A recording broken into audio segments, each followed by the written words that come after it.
Question है, विकास की दिशा और क्रम हर बच्चे के लिए समान होता है, लेकिन हर बच्चा अपनी गति से विकसित होता है। यह बाल विकास के निम्नलिखित में से किस सिद्धांत को दर्शाता है? The direction and sequence of development are similar for every child, but each child develops at her own rate. Which principle of child development does this illustrate? अब यहाँ पे कह रहा है कि विकास की दिशा और क्रम जो होता है वो हर बच्चे के लिए एक समान होता है। अर्थात चाहे वो इंडिया का बच्चा होगा या नेपाल का या अमेरिका का, कहीं का भी बच्चा होगा, सभी के विकास का क्रम एक समान होगा। अर्थात पहले वह बचपन में आएगा, मतलब चाइल्डहुड स्टेज में रहेगा, फिर एडोलेसेंस होगा, फिर ओल्ड एज में जाएगा। ऐसा नहीं कि आपका बच्चा सीधा चाइल्डहुड से डायरेक्ट ओल्ड एज में आ जाएगा, ऐसा तो हो नहीं सकता है। और सभी बच्चे का क्रम भी एक समान होगा। अर्थात पहले वो सर संभालना सीखेगा, फिर पैर संभालना सीखेगा, फिर धीरे धीरे वो चलना सीखेगा। मतलब विकास का दिशा जो होता है और विकास का क्रम जो होता है वो हर बच्चे के लिए एक समान होता है। लेकिन यहाँ पे कह रहा है कि हर बच्चा अपनी गति से विकसित होता है।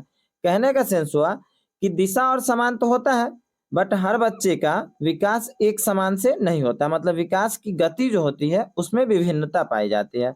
अर्थात बच्चों में व्यक्तिगत विभिन्नता होती है। ठीक है, तो यहाँ पे ऑप्शन हमारे पास दे रहा है कि बाल विकास के निम्नलिखित में से किस सिद्धांत को दर्शाता है। तो यहाँ पे अनिरंतरता की बात कर रहा है, डिसकंटिन्यूटी की बात कर रहा है। तो विकास जो है उसका दिशा और क्रम जो है वो कंटिन्यूअस, मतलब विकास हमारा कंटिन्यूअस चलता है, जीवन पर्यंत चलने वाली प्रक्रिया है। इसी को कहा जाता है कि वर्म टू टॉम, मतलब गर्भ से लेकर के कब्र तक ये चलने वाली प्रक्रिया है। तो ये ऑप्शन नहीं होगा। वही कह रहा है रैखिकता की बात कर रहा है, लिनियरिटी की बात कर रहा है। तो विकास कभी भी रैखिक नहीं चलता, ये स्पाइरल चलता है इस तरह से। मतलब विकास का क्रम कभी ज्यादा हो सकता है, कभी कम हो सकता है। फिर कह रहा है एक रूपता की बात कर रहा है, यूनिफॉर्मिटी की बात कर रहा है। तो विकास सभी में एक समान गति से नहीं होता है, सारे बच्चों का गति अलग अलग होता है। अगर एक समान होता तो यहाँ एक रूपता की बात हो सकती थी। तो यहाँ पे ऑप्शन फोर्थ हमारा सही हो जाएगा। पृथकता की बात कर रहा है, इंडिविजुअलिटी की बात कर रहा है। मतलब सभी में इंडिविजुअल डिफरेंस पाया जाता है, व्यक्तिगत विभिन्नता पाई जाती है। विकास की दो दिशा होती है, एक का नाम दिया गया है सिफालोकोडल और एक का नाम दिया गया है प्रॉक्सिमोडिस्टल। सिफालोकोडल का मतलब होता है सिरोपदोन्मुखी, मतलब जो सिर से पैर की तरफ अगर विकास की दिशा का क्रम हो तो उसे सिफालोकोडल या सिरोपदोन्मुखी कहा जाता है। वहीं अगर प्रॉक्सिमोडिस्टल की बात करें, मतलब समीपस्थ दूरस्थ विकास के क्षेत्र की अगर बात करें, तो ये सेंटर टू पेरिफेरी चलता है, मतलब केंद्र से बाहर की ओर। अर्थात पहले उंगलियों पे कंट्रोल नहीं होगा, बल्कि पहले किस पे होगा, हाथ पे होगा, फिर उंगलियों पे कंट्रोल होगा। और ये जो हमारा होता है प्रॉक्सिमोडिस्टल की जो बात करें, सेंटर टू पेरिफेरी, वो माँ के गर्भ में जब विकास का स्टेज एकदम स्टार्टिंग स्टेज में रहता है, तो उस समय हम कह सकते हैं कि सेंटर टू पेरिफेरी है, मतलब वो विकास का क्रम जो है वो प्रॉक्सिमोडिस्टल है। नेक्स्ट क्वेश्चन कथन और तर्क पे रिलेटेड है। मतलब एक कथन दिया है और दूसरा उसका तर्क दिया है। कथन कह रहा है कि बच्चों और बचपन के बारे में समन्वयीकृत दावा करना कठिन है क्योंकि इसमें बहुत लगता या विविधता है।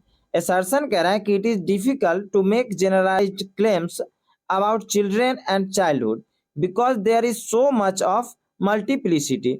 मतलब बच्चों का जो बचपन है उसमें कह रहा है कि सभी में विविधता पाई जाती है, बहुलता पाई जाती है। कहने का सेंस हुआ कि गरीब घर का बच्चा जो होगा उसका बचपन अलग ढंग से रहेगा, वहीं अमीर घर का बच्चा होगा उसका बचपन अलग ढंग से रहेगा। मतलब ये बिल्कुल सही बात। और इसका तर्क दे रहा है कि बचपन एक सामाजिक सांस्कृतिक संकल्पना है, childhood is a socio cultural construct. ये भी बिल्कुल सही बात कह रहा है कि बचपन में जो हमारा विकास होता है, हर एक चीज जो हम सीखते हैं समझते हैं, वो किससे सीखते हैं, समाज और संस्कृति को देख करके ही हम सीखते हैं। मतलब यहाँ पे हमारा हो जाएगा ए और आर दोनों सही है, और आर सही व्याख्या करता है ए की। मतलब both A and R true and R is the correct explanation of A. निम्नलिखित में से कौन सा कथन बच्चे के समाजीकरण की प्रक्रियाओं की सही व्याख्या करता है? Which of the following statement is correct explanation of the processes of socialization of a child? अब बच्चों के समाजीकरण की प्रक्रिया के बारे में यहाँ पे पूछ रहा है कि कौन सा कथन सही है। तो पहला ऑप्शन दे रहा है कि बच्चे के संभाव्य गुण अंतर्निहित शक्तियां आनुवांशिक सामग्रियों के पोषित होने का निश्चित परिणाम है। Child's potential is a definite result of unfolding of genetic material. अब यहाँ पे डिफिनिट रिजल्ट की बात कर रहा है, मतलब सिर्फ यहाँ पे अगर हम सिर्फ आनुवांशिकता की बात करें या सिर्फ आनुवांशिक मतलब हेरिडिटी की बात करें तो ये पॉसिबल नहीं है।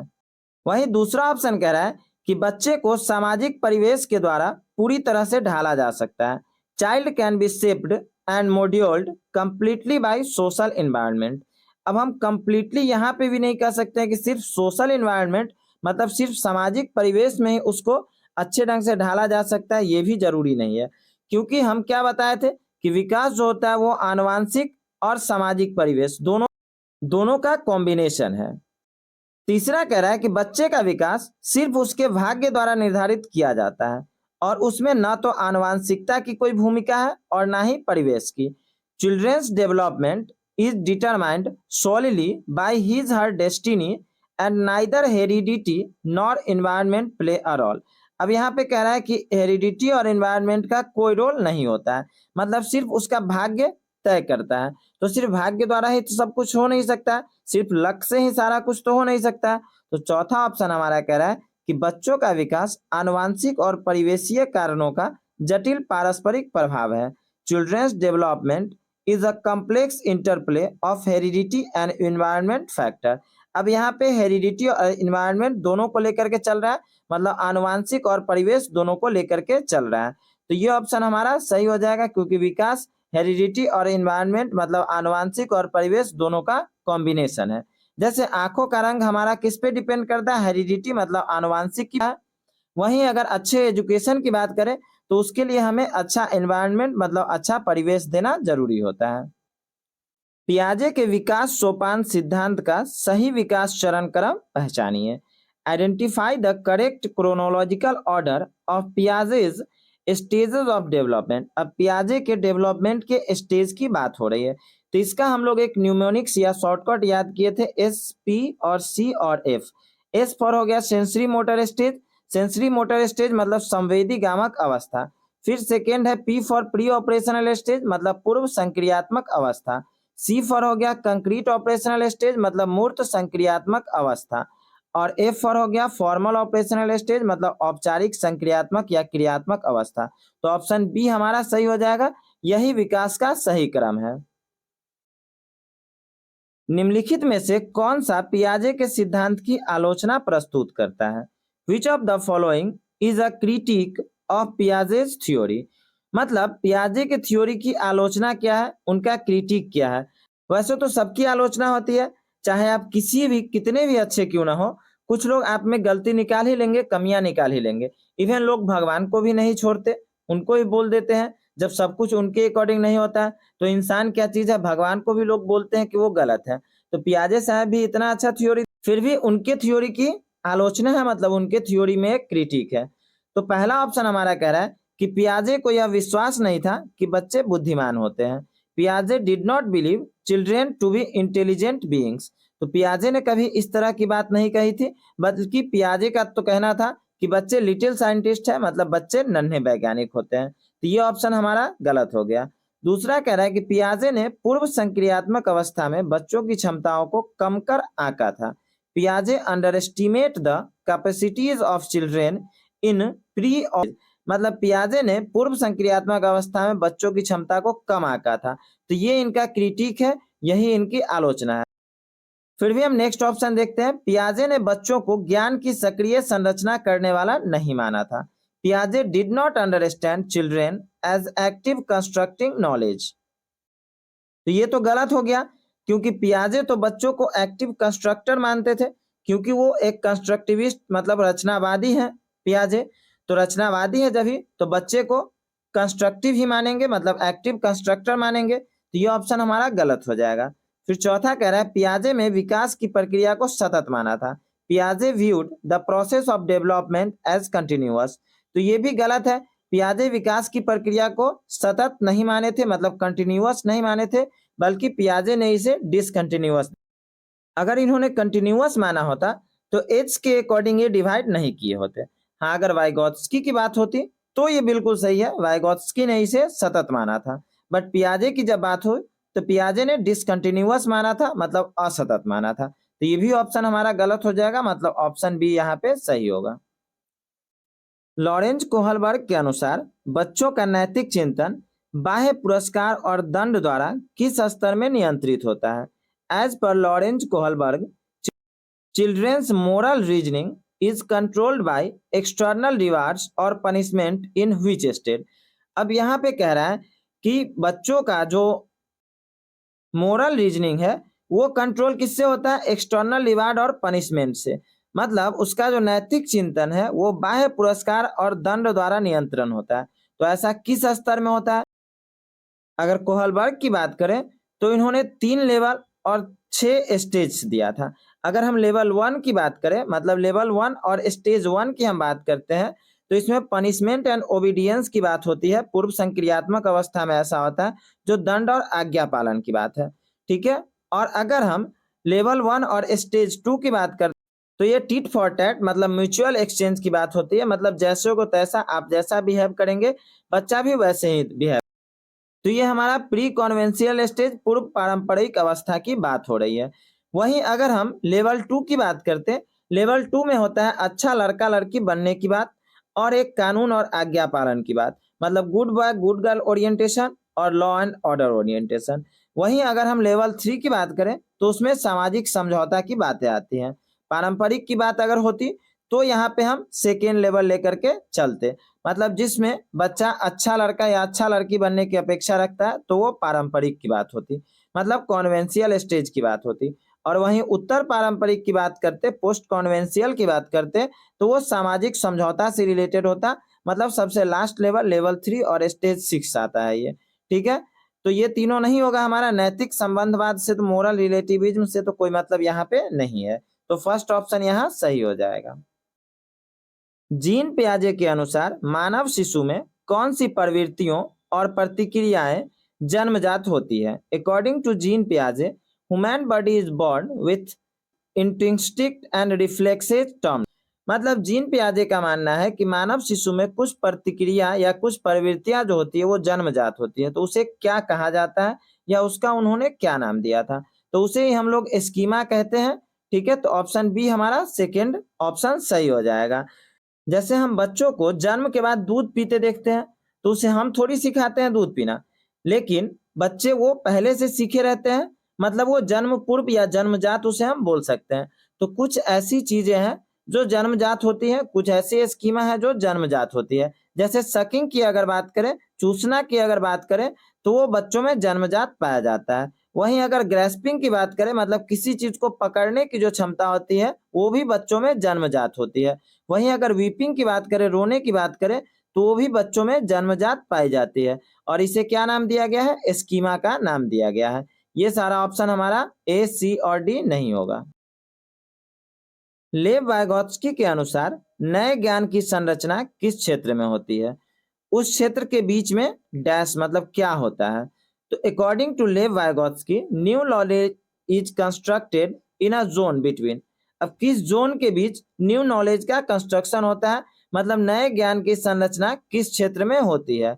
तो नए ज्ञान की संरचना, ये जोन की बात कर रहा है, तो ZPD, zone of proximal development की बात कर रहा है, जो कि बच्चा जानता है और उसमें जानने का सामर्थ्य है। What a child knows and is able capable of knowing, मतलब जो वो जान रहा है और जो उसमें जानने की सामर्थ्यता है। तो फर्स्ट ऑप्शन हमारा सही हो जाएगा। फिर भी हम और ऑप्शन देखते हैं। सेकेंड ऑप्शन कह रहा है कि जो कि बच्चा जानता है और जो उसकी पहुंच के बहुत बाहर है। तो जो चीज बच्चों की पहुंच से बहुत बाहर होगा वो तो ये बिल्कुल भी नहीं समझ पाएगा, तो ये सेकेंड ऑप्शन गलत हो जाएगा। तीसरा कह रहा है कि जो कि बच्चा जानता है और शिक्षक के विचार से जिसका बच्चों को ज्ञान होना चाहिए। What a child wants to know and what a teacher thinks she should know. अब शिक्षक के विचार से हमें तो कोई मतलब रखना ही नहीं है, क्योंकि शिक्षक के विचार के अकॉर्डिंग बच्चा तो। और चौथा कह रहा है कि जो कि बच्चा जानता है और उसके अभिभावकों के विचार से जिसका उसे ज्ञान होना चाहिए। What a child wants to know and what her parents think she should know. अभिभावक के विचार से कहने का सेंस हुआ कि अगर पेरेंट्स के अकॉर्डिंग सब कुछ होगा तो पेरेंट्स चाहेंगे, सबके पेरेंट्स बहुत अच्छा अच्छा चाहते हैं कि बनाना। अब कोई बच्चा हो सकता है कि वो चाहता है कि हम चाहे बिजनेसमैन बने और उसके पेरेंट्स चाहते हैं कि हमारा बच्चा साइंटिस्ट बने या डॉक्टर बने, तो ऐसा तो पॉसिबल नहीं है, मतलब पेरेंट्स के विचार से भी पॉसिबल नहीं है। तो ये कौन सा ऑप्शन हो जाएगा, जो कि बच्चा जानता है और उसमें जानने का सामर्थ्य है। कक्षा में एक बच्चा अपने सहपाठियों से इस तरह व्यवहार करता है और जैसे उससे उसके घर में बर्ताव किया जाता है, यह किसका उदाहरण है? A child is in the classroom hits his her classmate in the same way that he she has seen being punished at home. This is an example of, मतलब बच्चों के साथ जैसे घर में व्यवहार होता है, सेम वो व्यवहार अपने सहपाठियों के साथ करता है। तो ये क्या है, मतलब ये किसका उदाहरण है? तो ये सिंपल सा ऑब्जर्वेशनल लर्निंग की बात हो रही है, अवलोकन अधिगम की बात हो रही है। ये ऑप्शन थोड़ा चेंज हो गया, अवलोकन अधिगम की बात हो रही है। अवलोकन अधिगम कहने का सेंस हुआ कि बच्चा इमिटेट कर, मतलब बच्चा दूसरे को नकल करके सीखता है। जैसे आप घर में अगर आपके पेरेंट्स आपको नाम से बुलाते होंगे, तो आपका जो बच्चा होगा छोटा सा, मतलब 2-3 साल का होगा बच्चा, 4 साल का, जब तक उसको उतना समझ नहीं होगा तो वो भी आपको नाम से ही बुलाना चाहेगा। या आप अगर बाबू सोना में बात करें तो वो बच्चा भी बाबू सोना में ही बात करेगा, क्योंकि बच्चों को उतनी समझ नहीं होती है, वो तो सिंपल इमिटेट करके सीखता है, मतलब दूसरे का नकल करके सीखता है। एक बाल केंद्रित कक्षा में क्या होना चाहिए? A child centred classroom would.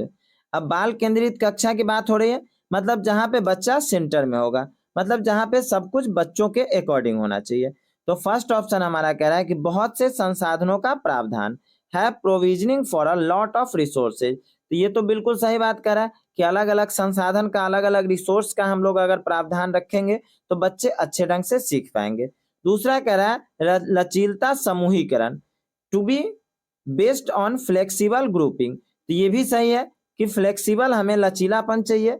तीसरा कह रहा है कि पाठ्य पुस्तक ज्ञान का एकमात्र आधार है, use text book as the only source of knowledge. अब पाठ्य पुस्तक ज्ञान का बस एकमात्र आधार नहीं है, इसको हम सिंपल एक ज्ञान का स्रोत मान सकते हैं, बट एकमात्र आधार ओनली की हम बात नहीं कर सकते, क्योंकि ऐसा भी तो होता है कि बच्चे बिना बुक का ही पढ़ सकते हैं। जैसे हम लोग अगर एग्जाम दे रहे हैं तो ऑनलाइन पढ़ के भी एग्जाम हम दे सकते हैं। बहुत सारे ऐसे लोगों ने भी एग्जाम क्वालिफाई किया है जो कि आज तक बुक देखे ही नहीं। तो पुस्तक ज्ञान का एकमात्र आधार कभी नहीं हो सकता है, तो थर्ड ऑप्शन हमारा नहीं होगा। चौथा कह रहा है कि छात्रों की सक्रिय सहभागिता, have children as active participants. तो ये तो सही कह रहा है कि बच्चों की सक्रिय भागीदारिता होगी, बाल केंद्रित शिक्षा की बात हो रहा है, चाइल्ड सेंटर में है। पांचवा कह रहा है कि एक संरचित पाठ्यक्रम और योगात्मक आकलन, follows a rigidly structure curriculum and employ summative assessment. अब रिजिडली स्ट्रक्चर का तो बात ही नहीं हमको करना है, संरचित पाठ्यक्रम का बात नहीं करना है, मतलब फिफ्थ ऑप्शन हमारा गलत हो जाएगा। कौन कौन सही है? फर्स्ट, सेकेंड और फोर्थ सही है। और फर्स्ट, सेकेंड और फोर्थ किस में दिया है? ए में दिया है, तो ए यहाँ पे सही हो जाएगा। हावर्ड गार्डनर के सिद्धांत के अनुसार, as per theory of Howard gardener ने ही 8 प्रकार की बुद्धि की बात की थी। तो पहला ऑप्शन कह रहा है कि बुद्धि एक व्यापक क्षमता है जो संचित ज्ञान और अनुभव पर निर्भर है। Intelligence is a unitary construct. ये ऑप्शन थोड़ा चेंज हो गया, ये वाला लास्ट का इंग्लिश आ गया है कि बुद्धि एक एकैकिक संरचना है। तो बुद्धि कभी भी एकैकिक संरचना नहीं हो सकती, मतलब कोई एक पार्टिकुलर बच्चा किसी पार्टिकुलर फील्ड में अच्छा है तो इसका ये मतलब नहीं है कि वो हर एक फील्ड में अच्छा होगा। तो ये ऑप्शन हमारा गलत हो गया, फर्स्ट वाला ऑप्शन। फिर कह रहा है कि बुद्धि एक व्यापक क्षमता है जो संचित ज्ञान और अनुभव पर निर्भर है। Intelligence is a genetic ability that depends on accumulate knowledge and experience. अब ये सिर्फ जेनेरिक एबिलिटी नहीं है, मतलब सिर्फ एक ज्ञान की व्यापक क्षमता नहीं है जो संचित ज्ञान या अनुभव पर निर्भर है, ऐसा भी नहीं हो सकता है। तीसरा कह रहा है कि बुद्धि को 3 प्राथमिक मानसिक क्षमताओं में वर्गीकृत किया गया है। Intelligence can B categorised into 3 primary mental ability. ये भी गलत है, ये तो 8 प्रकार की बुद्धि की बात करते हैं गार्डनर साहब, तो ये भी ऑप्शन हमारा गलत हो गया। तो अब बचा एक ये वाला, बुद्धि को विविध स्वतंत्र बुद्धियों में विभाजित किया जा सकता है जिसमें प्रत्येक का एक अद्वितीय जैविक आधार है। Intelligence can be divided into several independent intelligences, each one of which as a unique biological basis. यही सही बात है। गार्डनर साहब ने 8 प्रकार की बुद्धि की बात की थी और इन्होंने बताया था कि सही में स्वतंत्र बुद्धि पाई जाती है, मतलब सब में अलग अलग बुद्धि पाई जाती है। किसी शिक्षक को सीखने का मूल्यांकन सुनिश्चित करने के लिए क्या करना चाहिए? To ensure assessment for learning a teacher should. अब यहाँ पे कह रहा है सीखने का मूल्यांकन, असेसमेंट फॉर लर्निंग की बात हो रही है। तो पहला ऑप्शन दे रहा है कि अंकों के आधार पर विद्यार्थियों में तुलना करना चाहिए। Make comparisons amongst student based on their grades. अब हमें बच्चों को कंपेयर नहीं करना है, बच्चों में तुलना तो करना ही नहीं है, तो ये ऑप्शन गलत हो गया। दूसरा कह रहा है कि प्रत्येक पाकचे के कार्य का विश्लेषण करना और उनके अवबोध में अंतर ज्ञात करनी चाहिए। Analyse the work of each child and determine the gaps in their learning. तो ये बिल्कुल सही बात कह रहा है कि उसके लर्निंग में क्या गैप है, मतलब कहाँ पे बच्चा नहीं समझ पा रहा है, कहाँ पे उसे प्रॉब्लम है, उसे उसका विश्लेषण करना चाहिए। तो ये बिल्कुल सही बात है, तो ये सेकेंड ऑप्शन हमारा सही हो जाएगा। फिर भी आगे का ऑप्शन देखते हैं। इसमें कह रहा है किसी मूल्यांकन परीक्षा में केवल हाँ ना के प्रश्न देने चाहिए। Only give yes no question in an assessment test. अब सिर्फ हाँ ना का प्रश्न दे करके हम बच्चों को कुछ नहीं करवा सकते। फिर हमारा चौथा कह रहा है कि बच्चों के स्मरण शक्ति को पेपर पेंसिल परीक्षा पर परखना चाहिए। Test the recall capacity of children on a paper pencil test. बच्चों का सिर्फ हमें पेपर पेंसिल टेस्ट नहीं लेना है, या सिर्फ स्मरण शक्ति की हमें बात नहीं करनी है। हाँ, स्मरण शक्ति की बात तब होगी जब अगर पुराना चीज उसे याद रहेगा तो वो अच्छा है, बट ऐसा नहीं कि सिर्फ स्मरण शक्ति या पेपर पेंसिल टेस्ट लेकर के हम सीखने का मूल्यांकन कर सकते हैं। सीखने का मूल्यांकन का मतलब है कि किस तरह से बच्चे सीख रहे हैं, कहाँ पे वो त्रुटि कर रहे हैं, वो हमें पता लगाना है और उसके बाद उसमें हमें इम्प्रूव करना है कि बच्चे और अच्छे ढंग से सीख सके। तो ऑप्शन बी हमारा सही हो जाएगा। राष्ट्रीय शिक्षा नीति 2020 द्वारा सुझाई गई समग्र 360 डिग्री बहुआयामी रिपोर्ट क्या प्रस्तावित करती है? The holistic 360 degree multi dimensional report suggested by national education policy 2020 proposes. अब एनईपी की बात हो रही है, नेशनल एजुकेशन पॉलिसी, राष्ट्रीय शिक्षा नीति की बात हो रही है। तो ये कह रहा है कि 360 डिग्री बहुआयामी रिपोर्ट मतलब होलिस्टिक डेवलपमेंट की बात कर रहा है, ऑल राउंड डेवलपमेंट की बात कर रहा है, मतलब बच्चों के सर्वांगीण विकास की बात कर रहा है। तो पहला हमारा कह रहा है योगात्मक आकलन, समेटिव असेसमेंट। तो ये तो देखते ही हमें गलत कर देना है, क्योंकि समेटिव की तरफ हमें नहीं ले जाना है बच्चों को, बल्कि फॉर्मेटिव की तरफ हमें ले जाना है। फिर कह रहा है यंत्रवत याद करने के कौशल का आकलन, assessment of rote memorization skills. अब सिर्फ हमको याद करने का उसका आकलन नहीं करना है, सिर्फ उसके रोट मेमोराइजेशन पे हमें ध्यान नहीं देना है। फिर तीसरा कह रहा है विद्यार्थियों को पेपर पेंसिल परीक्षा आधारित श्रेणियों में बांटना, grading of children on the basis of paper pencil test. अब बच्चों को हमें सिर्फ टेस्ट लेकर उसे ग्रेड नहीं देना है, बल्कि बच्चों को हमें बताना है कि वो अच्छे ढंग से सीख पाए। उसे याद करवा के हम कुछ नहीं करवा सकते। फिर एक ऑप्शन कह रहा है स्व आकलन और सम समूह आकलन का समावेश, inclusion of self assessment and peer assessment. तो ये बिल्कुल सही बात करा है कि सेल्फ असेसमेंट जब बच्चा करेगा, स्वतः आकलन जब करेगा, मतलब वो खुद को जब असेसमेंट करेगा या खुद को असेस करेगा कि हम कहाँ पे गलत कर रहे हैं, तो वो बच्चा और अच्छे से सीख पाएगा। फिर कह रहा है कि सम समूह आकलन, पीयर असेसमेंट की बात हो रही है, अगर वो ग्रुप में रहेगा, फ्रेंड सर्कल में रहेगा, तो जब वो असेसमेंट करेगा तो वो बहुत अच्छे ढंग से सीख पाएगा। विभिन्न भाषाई पृष्ठभूमि से आने वाले विद्यार्थियों की कक्षा में एक शिक्षिका को क्या करना चाहिए? What should a teacher do in a classroom that has learners from diverse linguistic background. मतलब अलग अलग भाषाई पृष्ठभूमि से बच्चे आ रहे हैं, मतलब अलग अलग लैंग्वेज वाले बच्चे यहाँ पे आ रहे हैं, तो उसके लिए हमें या किसी शिक्षिका को क्या करना चाहिए कक्षा में? तो पहला ऑप्शन कह रहा है कि जब भी विद्यार्थी अपनी मातृभाषा में बात करे तब उसे हतोत्साहित करना चाहिए। Penalise learners whenever they speak in their mother tongue. तो ये तो बिल्कुल गलत बात हो गया, ये तो यहाँ पे हिटलर की बात हो गई कि बच्चा अगर मातृभाषा में बात कर रहा है तो उसे तुरंत डांट दे या उसको बंद कर दे। दूसरा कह रहा है कि कक्षा में सम्मान की संस्कृति पैदा करना, जिसमें विद्यार्थियों को अपनी भाषा और बोली के बारे में बात करने को प्रोत्साहित किया जाए। Create a culture of appreciation by encouraging them to talk about their language and dialect. तो ये बिल्कुल सही कह रहा है कि उसको अपना लैंग्वेज का यूज करने देना है, उसको अपने डायलेक्ट मतलब अपनी बोली अपनी भाषा का उसे यूज करने देना है, तो बच्चा अच्छे ढंग से कक्षा में बैठ पाएगा, उसका इंटरेस्ट फिर तीसरा कह रहा है विद्यार्थियों को बोलना कि वे केवल स्कूल द्वारा निर्धारित मानक भाषा में बात करें। Tell the students to speak only in the standard language prescribed by the school. अरे भाई, स्कूल का कौन सा लैंग्वेज प्रेस्क्राइब हो गया? हमें बच्चों को अपने उसके मातृभाषा में बात करने देना चाहिए, क्योंकि जब वो छोटा बच्चा रहेगा, अगर वो हिंदी बैकग्राउंड से आ रहा है और उसको जबरदस्ती हम स्कूल में बोलेंगे कि सिर्फ इंग्लिश में ही बात करना है, तो बच्चा स्कूल ही नहीं जाना चाहेगा, तो ये भी गलत हो गया। फिर चौथा कह रहा है कि वो विद्यार्थी जो हाशिए पर समुदाय से आते हैं को घर पर ट्यूशन रखने को कहना। Ask the students from marginalized community to enrol in home tuition. बच्चों को होम ट्यूशन दे करके हम कुछ नहीं करवा सकते। अब जिसके पेरेंट्स की कैपेसिटी नहीं होगी अगर होम ट्यूशन करवाने की, तो जबरदस्ती हम होम ट्यूशन करवा देंगे? ऐसा भी तो नहीं है। और दूसरा कि अगर कोई होम ट्यूशन नहीं करवा रहा है तो क्या उसको हम अच्छे से नहीं पढ़ाएंगे? ऐसा भी नहीं है। हमें सबको समान लेकर के चलना है, मतलब कक्षा में सम्मान की संस्कृति हमें पैदा करना है, मतलब सबको एक समान ढंग से देखना है और सबके बोली सबकी भाषा को हमें समान महत्व देना है।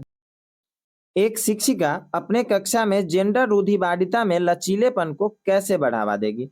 How can a teacher promote gender stereotype flexibility in her classroom? मतलब यहाँ पे जेंडर रूढ़िवादिता जो है उसको लचीलापन को बढ़ावा देना है। कहने का सेंस हुआ कि जेंडर रूढ़िवादिता को हमें कम करना है। तो पहला ऑप्शन कह रहा है कि लड़कियों की स्त्रीवादी व लड़कों की पुरुषवादी विशेषताओं को और प्रोत्साहित करके, by encouraging girls towards feminine traits and roles and boys towards masculine. तो यहाँ पे तो हम जेंडर रूढ़िवादिता को और बढ़ावा दे रहे हैं। यहाँ पे तो उसके लचीलेपन को बढ़ावा देना है। कहने का सेंस है कि उसको कम हमें करना है। जेंडर रूढ़िवादिता जो हमारे समाज में चलती आ रही है, जेंडर के प्रति जो कुरीति चलती आ रही है, उसे हमें कम करना है या खत्म करना है। तो यहाँ पे तो इससे और बढ़ावा मिल रहा है, तो ये ऑप्शन। दूसरा कह रहा है कि लड़के व लड़कियों को अलग अलग अधिगम कार्य देकर जिसके लिए वह आनुवांशिक रूप से तैयार है, by giving gender specific learning task to boys and girls that they are genetically programmed for. अब यहाँ भी अगर हम लड़कों को और लड़कियों को अलग अलग तरह का अधिगम कार्य देंगे, तो यहाँ पे भी जेंडर रूढ़िवादिता को और हम बढ़ावा दे रहे हैं, ना कि उसे हम कम कर रहे हैं। तो ये भी ऑप्शन हमारा गलत हो जाएगा। फिर थर्ड कह रहा है जेंडर उपयुक्त अपेक्षाएं रखकर लड़कियों भाषा में अच्छा करेंगी व लड़के भाषा में, by having gender appropriate expectation girls to excel in language and boys in maths. यहाँ पे टाइपिंग मिस्टेक हो गया कि यहाँ पे लड़कों को बताया जा रहा है कि लड़कों से हमें एक्सपेक्ट करना है, मतलब लड़कों से अपेक्षा रखना है कि वो मैथ्स में अच्छा करेंगे, और लड़कियों से एक्सपेक्ट करना है कि वो भाषा मतलब लैंग्वेज में अच्छा करेगी। तो यहाँ भी हम जेंडर रूढ़िवादिता को और बढ़ावा दे रहे हैं। ये तो और बढ़ावा देना हुआ, तो ये भी ऑप्शन हमारा गलत हो जाएगा। फिर लास्ट कह रहा है व्यक्तियों को गैर रूढ़िवादी भूमिकाओं में प्रस्तुत करके, by presenting role models of people in non stereotypal sex roles. Non stereotypical अगर हम रोल देंगे, गैर रूढ़िवादिता भूमिका में अगर हम प्रस्तुत करेंगे बच्चों को, या बच्चों को हम गैर रूढ़िवादिता के बारे में बताएंगे, तो बच्चे अच्छे ढंग से समझ पाएंगे और रूढ़िवादिता को हम धीरे धीरे खत्म कर भी सकते हैं। तो ये ऑप्शन बिल्कुल सही हो जाएगा। ऑप्शन फोर्थ यहाँ पे सही आंसर। अपनी पीढ़ी से पहली बार स्कूल जाने वाले विद्यार्थियों की शिक्षा के लिए एक शिक्षिका को क्या करना चाहिए? To ensure learning of first generation school goers teachers should. मतलब फर्स्ट जनरेशन से, मतलब पहली बार अगर कोई बच्चा स्कूल जा रहा है तो शिक्षिका को क्या करना चाहिए? तो क्या करना चाहिए? पहला कह रहा है कि इनमें असफलता का डर पैदा करना चाहिए ताकि यह दबाव व तनाव में काम करे। Instill the fear of failure in them so that they work under stress and anxiety। अब हमें बच्चों को स्ट्रेस में तो काम नहीं करवाना है, और सबसे बड़ी बात कि असफलता का डर भी तो हमें पैदा नहीं करना है। तो ये ऑप्शन हमारा गलत हो जाएगा। दूसरा कह रहा है कि इनकी संस्कृति का सम्मान करते हुए इन्हें स्कूल की भाषा व संस्कृति से परिचित करवाना चाहिए। Familiarize the learners with the language and culture of the school while respecting their culture। तो ये बिल्कुल सही बात कह रहा है कि इनकी संस्कृति का हमें सम्मान करना है और साथ साथ स्कूल की भाषा व संस्कृति से उसे परिचित भी करवाना है, तभी बच्चे का इंटरेस्ट जाएगा और वो स्कूल आना चाहेगा। तो सेकेंड ऑप्शन यहाँ पे सही हो जाएगा। फिर भी हम आगे का ऑप्शन देखते हैं। सी में कह रहा है कि इनके लिए अलग कक्षा बनानी चाहिए ताकि यह दूसरे विद्यार्थियों पर नकारात्मक प्रभाव न डाल पाए। Make separate sections for them since these children would negatively influence the other children। तो ये तो बिल्कुल गलत हो गया कि हमें अलग कक्षा बना करके अगर कोई नया बच्चा स्कूल में आ रहा है या फर्स्ट टाइम अगर वो स्कूल में आ रहा है तो उसके लिए हम अलग कक्षा बना के रखें तो ये भी सही नहीं होगा। चौथा कह रहा है कि इनमें कोई अपेक्षा नहीं रखनी चाहिए क्योंकि इनसे बहुत से विद्यार्थी शिक्षण के लायक नहीं है। Have no expectations from them since many of them are uneducable. तो ये भी गलत हो गया क्योंकि हम अपेक्षा ही नहीं रखेंगे बच्चों से तो तब तो वो और कुछ नहीं कर पाएगा। और दूसरा यहाँ पे बहुत बड़ी बात कह रहा है कि इनमें से बहुत से विद्यार्थी शिक्षण के लायक नहीं है। ये तो इतना गलत हो गया कि हम सोच भी नहीं सकते थे। मतलब बच्चे शिक्षण के लायक नहीं है ऐसा आप कैसे डिसाइड कर सकते? आपको अलग अलग टेक्निक का यूज करना है जिससे बच्चों का इंटरेस्ट बढ़े, वो अच्छे से पढ़ना चाहे। तो सेकेंड ऑप्शन यहाँ पे सही हो जाएगा।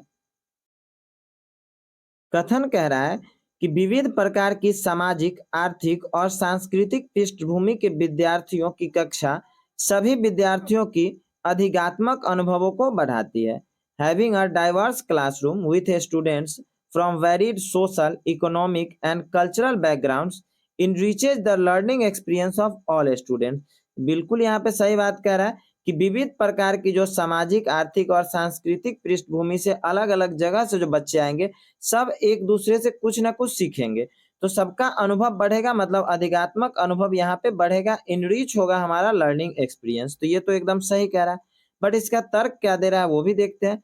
समावेशन से केवल उन्हीं विद्यार्थियों को लाभ होता है जो दृष्टि बाधित, श्रवण रूप से बाधित हैं या जिन्हें विकार है। Only students with visual, hearing impairment and learning disability benefit from inclusion. मतलब इंक्लूजन से सिर्फ ऐसा तो नहीं है कि जो दृष्टि बाधित विद्यार्थी हैं या जो श्रवण रूप से बाधित है, मतलब जो बोल नहीं सकते हैं या जिन्हें किसी तरह का विकार है, सिर्फ उसे ही लाभ मिलता है ऐसा तो है नहीं। सब एक साथ बैठेंगे तो सब एक दूसरे से कुछ ना कुछ सीखेंगे। तो यहाँ पे हो जाएगा ए सही है लेकिन आर गलत है, मतलब ऑप्शन सी यहाँ पे सही हो जाएगा। A is true but R is false. एक शिक्षिका को उस विद्यार्थी के लिए जो दृष्टि बाधित है के लिए क्या शिक्षा स्तरीय प्रावधान करने चाहिए? What pedagogical provisions should a teacher make for a student with visual impairment? Visual impairment की बात हो रही है, दृष्टि बाधिता की बात हो रही है, मतलब जो बच्चा ठीक ढंग से देख नहीं सकता उसकी बात हो रही है। तो उसके शिक्षा स्तर को बढ़ाने के लिए किसी टीचर को क्या करना चाहिए? तो पहला कह रहा है कि बहुत से सूक्ष्म मुद्रण संसाधनों का इस्तेमाल करना चाहिए। Use a lot of fine print material. अब यहाँ पे बच्चा देख ही नहीं पा रहा है और उसे आप सूक्ष्म मुद्रण संसाधन दे रहे हैं, मतलब फाइन प्रिंटेड मटेरियल दे रहे हैं, मतलब छोटा छोटा लिखा हुआ चीज दे रहे हैं। जब वो बड़ा नहीं देख सकता है छोटा कैसे देखेगा? तो ये तो गलत हो गया। दूसरा कह रहा है कि मौखिक संकेतों का इस्तेमाल करना चाहिए ताकि उनको कल्पना करने के अवसर मिले। Give a lot of verbal to create opportunity to imagine. तो ये बिल्कुल सही बात कर रहा है कि जो बच्चा देख नहीं पा रहा है उसे मौखिक संकेत का इस्तेमाल करके हम उसे अच्छे से पढ़ा सकते हैं। फिर तीसरा ऑप्शन दे रहा है कि बहुत से दृश्य प्रदर्शन करने चाहिए। Give a lot of visual demonstration. अब इसे दिख नहीं रहा है और उसे विजुअल प्रेजेंटेशन आप दे रहे हैं, दृश्य प्रदर्शन करवा रहे हैं, तो ये तो गलत हो जाएगा, उसे दिखेगा नहीं तो देखेगा क्या? चौथा कह रहा है कि ब्लैक बोर्ड पर बहुत कार्य देने चाहिए। Do a lot of black board work. तो ब्लैक बोर्ड पे वर्क हम दे देंगे, बच्चा कुछ देखेगा ही नहीं तो ब्लैक बोर्ड पे क्या समझेगा? तो ये भी गलत हो जाएगा, मतलब ऑप्शन बी यहाँ पे सही होगा। विद्यार्थी जिन्हें अधिगम विकार है के सीखने के लिए निम्न में से कौन सी कक्षा संस्कृति उपयुक्त है? How can a conductive classroom ethos for learning be created for students with learning disability? अब जिसे लर्निंग डिसेबिलिटी है, मतलब अधिगम विकार है, चाहे वो डिसलेक्सिया हो, डिसग्राफिया हो, डिस्मोर्फिया हो, कुछ भी हो, उसके सीखने के लिए कौन सी कक्षा संस्कृति उपयुक्त है? पहला कह रहा है सख्त पाठ्यचर्या का पालन करना, फॉलोइंग रिजिड करिकुलम। अब हमें करिकुलम को रिजिड नहीं बनाना है, सख्त नहीं बनाना है, बल्कि उसे फ्लेक्सिबल बनाना है, लचीला बनाना है। तो ये ऑप्शन गलत हो गया। दूसरा कह रहा है कि विविध शिक्षा शास्त्रीय पद्धतियां अपनाना, यूजिंग डाइवर्स पेडागोजिकल स्ट्रेटेजी। तो ये तो एकदम सही कह रहा है कि अलग अलग तरह की हम शिक्षा शास्त्रीय पद्धति अपनाएंगे तो बच्चे को अलग अलग तरीके से हम सिखाने की कोशिश करेंगे तो बच्चा सिंपल सी बात है कि अच्छा से वो सीख लेगा। तीसरा कह रहा है कि मानकीकृत आकलन निश्चित करना, इंश्योरिंग स्टैंडर्डाइज असेसमेंट। तो ये गलत हो जाएगा, हमें स्टैंडर्ड की हमें फ्लेक्सिबल रखना है। चौथा कह रहा है कि त्रुटियों और गलतियों के लिए असहनशीलता रखना, having zero tolerate for errors and mistakes. अब बच्चे तो गलती करेंगे, बच्चों का स्वभाव है गलती करना, गलती करेंगे तभी सीखेंगे, तो ये भी ऑप्शन हमारा गलत हो जाएगा, मतलब बी यहाँ पे। प्रतिभाशाली विद्यार्थियों की पहचान कैसे की जा सकती है? Gifted learners can be identified by. अब जो गिफ्टेड होंगे मतलब जो प्रतिभाशाली होंगे वो क्रिएटिव होंगे, तो उनके बारे में पूछ रहा है कि उसकी पहचान हम कैसे कर सकते हैं। तो पहला कह रहा है चुनौतीपूर्ण कार्यों के लिए तत्परता द्वारा, their willingness to take up challenging task. तो ये तो बिल्कुल सही बात कर रहा है कि जो क्रिएटिव बच्चा होगा, जो गिफ्टेड होगा, वो चुनौतीपूर्ण कार्य करना चाहेगा। दूसरा कह रहा है किसी बाहरी अभिप्रेरणा के बिना काम करने की अक्षमता द्वारा, their inability to work without extrinsic motivation. मतलब बिना किसी बाहरी अभिप्रेरणा के अगर वो काम करेगा, तो यहाँ पे कह रहा है कि उसकी अक्षमता की बात कर दिया, तो ये ऑप्शन हमारा गलत हो जाएगा। तीसरा कह रहा है मौलिक सोच द्वारा, ओरिजिनलिटी ऑफ थॉट्स। तो ये बिल्कुल सही है कि उसकी खुद की सोच के द्वारा हम उस बच्चे को पहचान सकते हैं कि वो प्रतिभाशाली है या नहीं है। और चौथा कह रहा है बहुत समाधानों की क्षमता द्वारा, ability to think of multiple solution. तो जब भी वो मल्टीपल सॉल्यूशन सोच रहा है, मतलब अगर वो क्रिएटिव है तो मल्टीपल सॉल्यूशन सोचेगा, एक ही क्वेश्चन का अलग अलग तरह से जवाब देने की वो कोशिश करेगा, तो ये फोर्थ ऑप्शन सही हो जाएगा। तो हमारा सही कौन कौन है? फर्स्ट हमारा सही है, थर्ड सही है और फोर्थ सही है।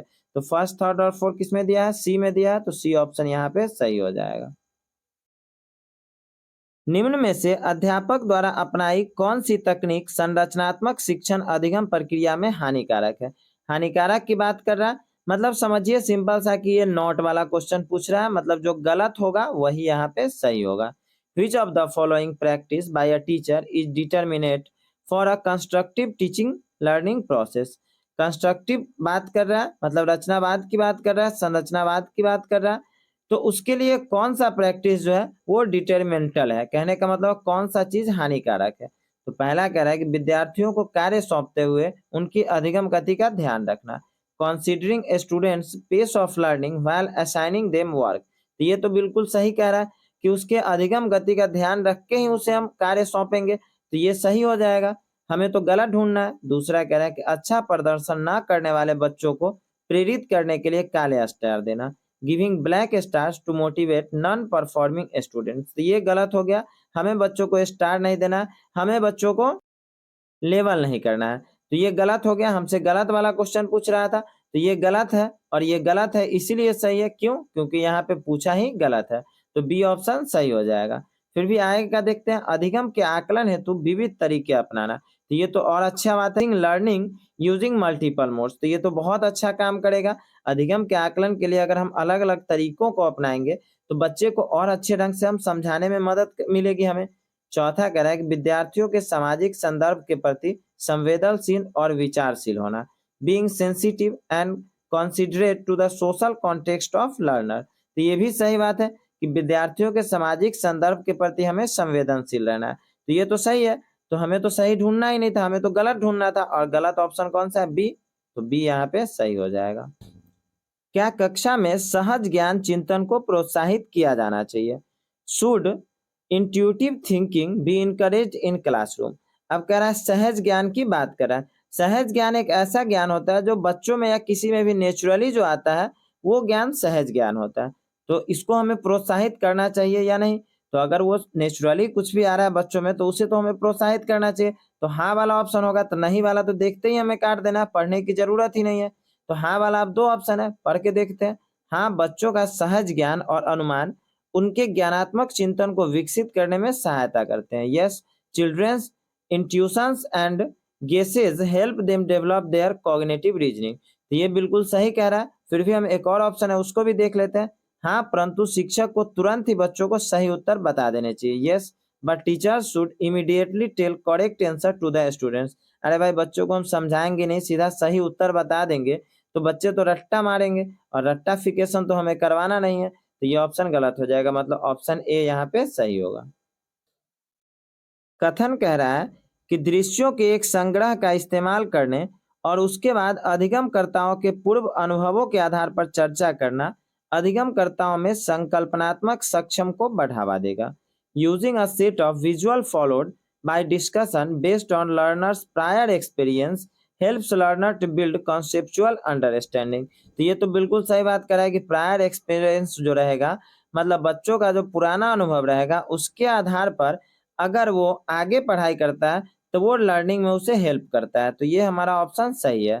तर्क इसका देखते हैं। तर्क कह रहा है कि अधिगमकर्ताओं उन्हें दी गई सामग्री क्रियाकलापों के आधार पर उनके मौजूदा विचारों को नए विचारों से जोड़कर सक्रिय रूप से अपने ज्ञान की संरचना करते हैं। Learners actively construct their own knowledge by connecting new idea to existing idea on the basis of materials activities presented to them। अब अगर वो पुराने विचार को नए मतलब मौजूदा विचार को नए विचार से जोड़कर अगर सक्रिय रूप से ज्ञान की संरचना करता है तो ये भी तो सही कह रहा है। मतलब ए और आर दोनों सही है और आर सही व्याख्या करता है ए की। Both A and R are true and R is the correct explanation of A. बच्चे डैश तरीके से सीखते हैं और डैश तरीके से नहीं सीखते हैं। Childrens learn in a dash way and not in a dash way. मतलब बच्चे किस तरीके से सीखते हैं तो वो बच्चे वर्तुलाकार तरीके से सीखते हैं, स्पाइरल तरीके से वो सीखते हैं। इस तरह से ये तरीका चलता है। स्पाइरल स्पाइरल नोटबुक भी आप देखे होंगे तो इस तरह से रहता है। कहने का सेंस हुआ कि यहाँ पे बच्चों में विकास की गति, समझने की गति कभी तीव्र होगी कभी कम होगी। मतलब कोई ऐसा टॉपिक है जिससे बच्चा तुरंत समझ लेगा और कोई ऐसा टॉपिक है जो बच्चा अच्छा से नहीं समझेगा।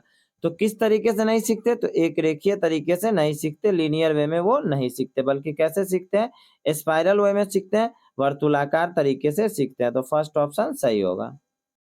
अधिगम हेतु एक प्रेरक वातावरण देने के लिए शिक्षक को डैश मतलब क्या करना चाहिए। To provide a conductive environment for learning a teacher should. अब अगर हम प्रेरक वातावरण देना चाहते हैं, कंडक्टिव एनवायरनमेंट देना चाहते हैं तो हमें क्या करना चाहिए। तो पहला कह रहा है विद्यार्थियों की भावनाओं पर ध्यान केंद्रित करना चाहिए और संज्ञानात्मक पहलुओं की उपेक्षा करनी चाहिए। Focus only on emotions of students and ignore cognitive aspects. तो सबसे बड़ी बात कि ओनली यहाँ पे बोल दिया तब तो ये गलत हो जाएगा, लेकिन फिर भी हम पढ़ते हैं क्या कह रहा है कि इमोशंस पे हमें फोकस करना है। तो चलो मान लेते हैं इमोशंस पे फोकस करना है, बट ये कहाँ की बात हुई कि उसके कॉग्निटिव एस्पेक्ट को हमें नाकार देना है, मतलब संज्ञानात्मक पहलू से हमें कोई उपेक्षा नहीं करनी है, तो ये तो गलत हो जाएगा ना। दूसरा कह रहा है कि संज्ञानात्मक पहलुओं पर ध्यान देना चाहिए और विद्यार्थियों की भावनाओं की उपेक्षा करनी चाहिए। Focus only on cognitive aspects and ignore emotions of students. तो ये भी गलत हो जाएगा। मतलब सिर्फ हम कॉग्निटिव एस्पेक्ट को ध्यान रख करके, ऐसा नहीं कि इमोशन से हमें कोई मतलब ही नहीं है, तो ये भी गलत हो जाएगा क्योंकि कॉग्निटिव और इमोशन दोनों को हमें लेके चलना है। तो तीसरा ऑप्शन कह रहा है कि यह मानना चाहिए कि भावात्मक और संज्ञानात्मक पहलू एक दूसरे से प्रभावित होते हैं या एक दूसरे को प्रभावित करते हैं। Consider that emotional and cognitive aspect influence each other. तो ये बिल्कुल सही कह रहा है कि कॉग्निटिव और इमोशन फैक्टर जो है हमारा, वो दोनों एक दूसरे को इफेक्ट करता है, अफेक्ट नहीं करता है, इफेक्ट करता है। यह मानना चाहिए कि भावनात्मक और संज्ञानात्मक पहलुओं में कोई संबंध नहीं है। Consider that there is no relationship between emotions and cognitive aspect. तो ये तो बिल्कुल गलत हो गया क्योंकि कॉग्निशन और इमोशन दोनों एक दूसरे से इंटर रिलेटेड है। विद्यार्थियों के सार्थक शिक्षण के लिए उत्साहित करने के लिए उन्हें उद्देश्य रूप में डैश के स्थान पर डैश प्रेरित करना चाहिए। To encourage meaningful learning. अब यहाँ पे मीनिंगफुल लर्निंग की बात हो रही है, सार्थक शिक्षण की बात हो रही है। Student should be motivated to set. अब स्टूडेंट को हमें किसके लिए मतलब किस गोल को सेट करने के लिए मोटिवेट करना है, किसके बदले। तो यहाँ पे कह रहा है अवबोध उपलब्धि, मतलब लर्निंग पे हमें फोकस करना है, लर्निंग के गोल के लिए हमें फोकस करना है परफॉर्मेंस से ज्यादा। तो एकदम सही बात कह रहा है कि हमें बच्चों के नंबर से तो हमें मतलब नहीं रखना है, हमें तो बच्चों को ये समझाना है, उसको इस तरह से मोटिवेट करना है कि उसको नॉलेज अच्छा होना चाहिए। नंबर बेसिस से क्या होने वाला है। तो यही ऑप्शन हमारा सही हो जाएगा, ये बाकी ऑप्शन से कोई मतलब नहीं बनता है। क्योंकि इसमें कह रहा है असफलता ना होने देने से फेल्योर अवॉइडिंग। अरे भाई असफलता नहीं होने देंगे मतलब बच्चों को जबरदस्ती पास कर देंगे क्या, ऐसा भी तो नहीं है। और चौथा ऑप्शन कह रहा है असफलता स्वीकारना, फेल्योर एक्सेप्टिंग। अब बच्चे को ये बोल देंगे कि नहीं हर हमेशा तुम फेल होते रहो, तो ये भी तो गलत हो जाएगा। तो ये सारा ऑप्शन गलत है, हमारा ए सही है। विद्यार्थियों के काम में त्रुटियां क्या इंगित करती है। What do errors in students work indicate. अब अगर बच्चा कोई काम कर रहा है तो वो त्रुटि अगर कर रहा है मतलब वो गलती कर रहा है तो वो क्या इंडिकेट करता है। तो पहला कह रहा है विद्यार्थियों के अन्य समकक्षों की तुलना में संज्ञानात्मक क्षमता। Students inferior cognitive capability as compared with other peers. अब हमें बच्चों को कंपेयर तो करना नहीं, उसके साथियों में तुलना तो करना नहीं है, तो ये गलत हो जाएगा। दूसरा कह रहा है कि विद्यार्थियों का निरुत्साह क्योंकि सीखना पूरी तरह बाहरी इनाम पर निर्भर है। Students demotivation since learning is totally contingent upon external event. अब ऐसा नहीं है कि हमारा जो लर्निंग है, मतलब हमारा जो सीखना है वो पूरी तरह बाहरी इनाम पर भी निर्भर नहीं है। तीसरा कह रहा है वयस्कों के सीधे निर्देश के अभाव में विद्यार्थियों की अर्थपूर्ण सीखने की अक्षमता। Students inability for meaning making without direct instruction from adult. ये भी जरूरी नहीं है कि एडल्ट के इंस्ट्रक्शन के बिना बच्चा कुछ नहीं कर पाएगा। बच्चों को भी तो सीखने की, समझने की, बोलने की क्षमता है, वो भी तो अपने दिमाग से बहुत कुछ कर सकता है। चौथा कह रहा है कि विद्यार्थियों की सोच वयस्क से गुणात्मक रूप से भिन्न है। Students thinking is qualitatively different from adults. तो ये बिल्कुल सही बात करा है कि बच्चों का जो सोच होगा और बड़ों का जो सोच होगा उस दोनों में गुणात्मक रूप से। समस्या समाधान की निम्नलिखित प्रक्रियाओं के उसके वर्णन से मिलान कीजिए। Match the following procedures of problem solving with their description. ये क्वेश्चन आपका बहुत ही इंपॉर्टेंट क्वेश्चन है। इसमें 4 तरह की अलग अलग हमें विधि दी है। ये चारों से अलग अलग क्वेश्चन पूछा जाता है, मतलब समझिए कि ये 4 नंबर का आपके लिए क्वेश्चन हो जाता है।